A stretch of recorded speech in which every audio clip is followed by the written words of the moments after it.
Hello दोस्तों, मैं आप लोगों के लिए आज जो है ना 2022 की इंटर बोर्ड की परीक्षा के लिए मोस्ट इम्पोर्टेंट क्वेश्चंस को आपके समक्ष जो है ना लाया हूँ। ये सारे प्रश्न जो है इंटर बोर्ड में पूछे जा चुके हैं और इन प्रश्नों को जो है हम लोग देखते हैं।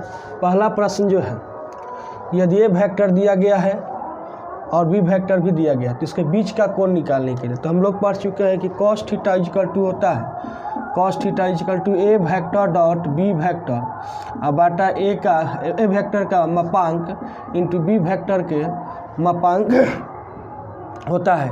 तो यहाँ पर जो है पहले हम ए वेक्टर डॉट बी वेक्टर निकाल लेते हैं। तो ए वेक्टर और डॉट बी वेक्टर होता है, इसे इसके कंपोनेंट से गुना करेंगे तो 1 इंटू 3 हो जाएगा और प्लस हो जाएगा 2 दूनी का 4 हो जाएगा और 3 कम 3 हो जाएगा, ये हो जाएगा 3 6 4 10 हो गया। और इसका मापांक निकालते हैं ए वेक्टर का तो रूट अंडर हो जाएगा 1 का स्क्वायर प्लस 2 का स्क्वायर प्लस 3 का स्क्वायर। आपका आया यह 1 plus 4 plus 9 equal to root under 14। B का मापांक आएगा इसी तरह, यह 3 का स्क्वायर 9 हो जाएगा और 2 का स्क्वायर 4 हो जाएगा, 1 का स्क्वायर 1 होगा। और इस तरह आपका 14। एक तो हमको बीच cos थीटा का मान निकालना है तो cos थीटा होगा 10 बटा root under 14 into root under 14 equal to 10 by ये आपका होगा रूट से इस पर रूट 14 इंटू रूट 14 हो जाएगा, 14 हो जाएगा। ये कटेगा 2 5 10 और 2 7 14 5/7 जो कि आपका ऑप्शन नंबर जो है बी सही होगा। अब प्रश्न नंबर जो है 2 को देखते हैं। ये 2018 में आ चुका है कि ए वेक्टर और डॉट ए वेक्टर, तो इसका जो है दोनों का जो है डॉट प्रोडक्ट होता है, ए वेक्टर के मापांक के वर्ग होता है। आपका ऑप्शन नंबर जो होगा सी सही होगा। प्रश्न नंबर 3 को देखते हैं। यदि ए वेक्टर दिया गया इतना है तो ए वेक्टर के दिशा में संगत इकाई सदिश ज्ञात करना है, यूनिट वेक्टर ज्ञात करते हैं। इसको हम मिटा लेते हैं, थोड़ा इसको मिटा लेते हैं। तो यूनिट वेक्टर निकालने के लिए हम लोग पढ़ चुके हैं कि ये वेक्टर अब बाटा जो है मॉडुलस ए वेक्टर होता है। तो आपका जो है ए वेक्टर जो है दिया गया है आई जे और के है और इसका हम क्या करेंगे वर्गमूल निकाल देंगे तो ये 1 का स्क्वायर हो जाएगा, 1 का स्क्वायर हो जाएगा और 2 का स्क्वायर ये हो जाएगा। यहाँ पर 2k है, सॉरी 2k है तो ये आपका हो जाएगा आई प्लस जे प्लस ये 2k हो गया और बाटा में रूट अंडर 1 हो जाएगा, 1 का स्क्वायर 1 का स्क्वायर 1 2 का स्क्वायर 4। इस तरह आपका हो जाएगा आई प्लस जे प्लस 2k और बाटा में हो जाएगा रूट अंडर 6 जो कि आपका ऑप्शन नंबर जो है बी सही होगा। अब इससे थोड़ा मिटा लेते हैं। अब देखते हैं प्रश्न नंबर जो है 4 को। यदि पहला वेक्टर ए वेक्टर ये दिया गया है और बी वेक्टर ये दिया गया है और परस्पर क्या है लंब हो तो x का मान ज्ञात करना है। तो 2 वेक्टर दिए गए, मान लें कि ए वेक्टर ये है बी वेक्टर ये है, तो लंब होने का कंडीशन है कि जब ए वेक्टर लंब होगा तो दोनों का डॉट प्रोडक्ट होता है 0 के बराबर होता है। यदि 2 सदिश जो है लंब है तो उनका डॉट प्रोडक्ट होगा वह 0 के बराबर होगा। तो इसका डॉट प्रोडक्ट होगा x इंटू -x हो जाएगा, -x का स्क्वायर प्लस इसका कंपोनेंट से गुना करते हैं -3 इंटू x हो जाएगा प्लस -3x हो जाएगा प्लस माइनस हो जाएगा 3x हो जाएगा और यह हो जाएगा 2 5 हो जाएगा 10 हो जाएगा इक्वल टू 0। ये आपका जो है इसमें से कॉमन ले लेते हैं माइनस तो एस स्क्वायर प्लस 3x हो जाएगा -10 इक्वल टू 0 और ये हो जाएगा S square plus 3x -10 equal to 0। अब इसका हम गुणनखंड निकाल लेते हैं तो 2 5 10 से एस स्क्वायर हो जाएगा plus 5x minus 2x -10 equal to 0। ये पहला पद, ये दूसरा पद, इसमें से x कॉमन काटते हैं तो x प्लस 5 इसमें से -2 तो x प्लस 5 हो जाएगी इक्वल टू 0। तो कॉमन वाला को एक साथ x -2 और x प्लस 5 इक्वल टू 0। तो x का जो मान आएगा ये प्लस में होगा और यह माइनस में, जो कि आपका ऑप्शन नंबर जो है डी सही होगा।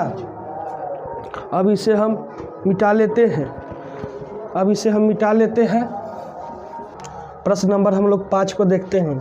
एक रेखा जो है बिंदु इतना 2 -1 और 3 से गुजरती है और इसके दिक् अनुपात 3 -1 और 2 दिया गया है, तो रेखा का समीकरण इनमें से कौन सा होगा। तो हम लोग जो एक रेखा जो है इसका बिंदु यदि x1 जो है x1 y1 और z1 और दिक् अनुपात यदि a b c दिया रहता था तो हम लोग इसका रेखा का समीकरण निकालते थे x - x1 बटा a बराबर y - y1 बटा b बराबर z - z1 बटा c।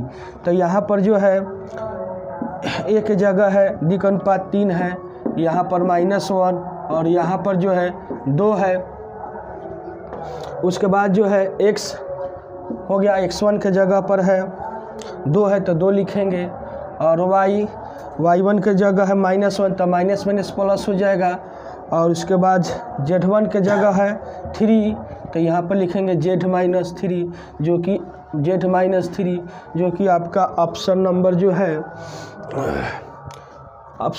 है सी सही होगा। ना ऑप्शन सी नहीं, सॉरी सी नहीं, ऑप्शन नंबर जो है आपका बी सही होगा। अब चलते हैं प्रश्न नंबर 6 को देखते हैं। यदि ए बी और सी 3 स्वतंत्र घटनाएं हो तो probability of A intersection B intersection C जो होता है वह probability of A into probability of B into probability of C के बराबर होता है। इस तरह आपका ऑप्शन नंबर डी सही होगा। प्रश्न नंबर 7 को देखते हैं। 2 पासे को फेंक में जोड़ा पाने की प्रायिकता पूछा है। तो जोड़ा पाने की प्रायिकता, तो ध्यान दो, यहाँ पर 2 पासा को फेंका जाता है तो कुल संभव परिणाम होगा 6 × 6 = 36 होता है, 36 लिखेंगे। तो जोड़ा जो आएगा आपका 1 1 2 2 3 3 4 4 5 5 और 6 6। यह कितना हुआ, 1 2 3 4 5 6, ये 6 का होगा तो इसकी प्रायिकता होगा 6 एकम 6 6 1 36 1/6, जो कि आपका ऑप्शन नंबर जो होगा बी सही होगा।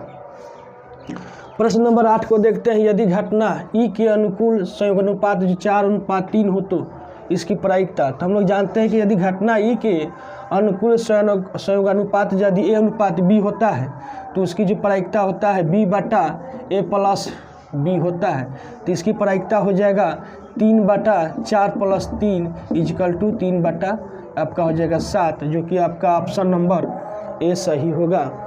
अब इसे थोड़ा मिटा लेते हैं।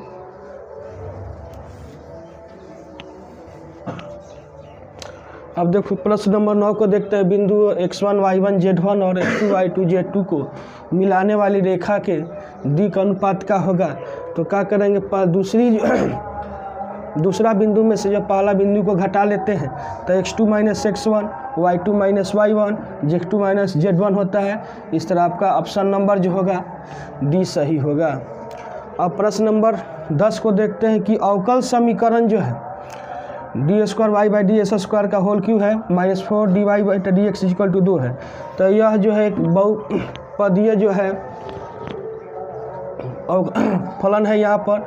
तो यहाँ पर देखिए इसका जो है कितनी बार डिफ्रेंशिएशन, अधिकतम कितनी बार डिफ्रेंशिएशन हुआ है, तो यहाँ पर 2 बार डिफ्रेंशिएशन हुआ है, अधिकतम 2 बार डिफ्रेंशिएशन हुआ है। तो इस पर जो पावर जो दिया गया है 3 दिया गया है, तो इसका जो घात जो होगा वह 3 होगा।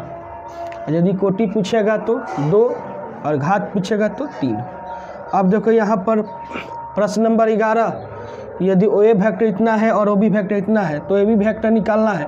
तो ए बी वेक्टर निकालना है तो हम क्या करेंगे, जो है बाद वाला को पहले लिखेंगे, तो ओ बी वेक्टर और माइनस ओ ए वेक्टर। अब इसको हम घटा कर लिख देंगे, तो 3 में से 2 घटेगा तो 1 आएगा, तो यहाँ पर आई हो जाएगा, और 6j में से 5j घटेगा तो ये आपका हो जाएगा j हो जाएगा, और 5 के में से माइनस जो है ये 2 घटेगा तो ये हो जाएगा आपका 7 के हो जाएगा। तो आपका ऑप्शन नंबर जो है ए सही होगा। अब प्रश्न नंबर जो है 12 को देखते हैं। इसका मापांक पूछा है, तो क्या करते हैं, रूट में जो है ना इसके जो कंपोनेंट है उसके वर्ग का योग कर देते हैं। तो 2 का स्क्वायर -3 का स्क्वायर और 1 का स्क्वायर। तो यह रूट अंडर हो जाएगा 4 + 9 + 1 = रूट अंडर 14, जो कि आपका ऑप्शन नंबर बी सही होगा। अब इसका जो है मान निकालना है, तो मान निकालिए, क्या करेंगे, गुना कर देंगे पीछा तिरछी, तो ये x हो जाएगा, ये -s+ हो जाएगा, x + y, जो कि आपका ऑप्शन नंबर ए सही हुआ। तो दोस्तों जो आपका जो है आज जो है आपको कैसा लगा वीडियो, यदि अच्छा लगा हो तो मेरे चैनल को जो है लाइक कीजिए, सब्सक्राइब कीजिए और ज़्यादा से ज़्यादा हो सके तो शेयर कीजिए।